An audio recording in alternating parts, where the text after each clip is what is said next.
kombinasies van 7. Nou jy sal onthou wanneer ons praat van kombinasies, dit is eintlik twee getalle wat saam maatjies maak van 'n sekere getal, so in die geval 7. So kombinasies van 7 is eintlik maatjies van 7.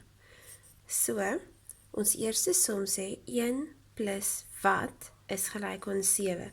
Nou ek wil hê jy moet elke keer gaan sirkels teken langs in jou som. So daai nommer sê 1, nou moet ons vir 1 inkleer, net 1 kol inkleer.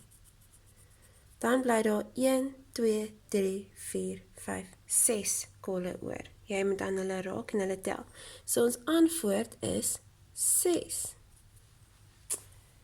Dan het ons 6 plus wat, gee vir ons 7.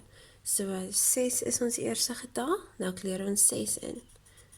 1, 2, 3, 4, 5, 6.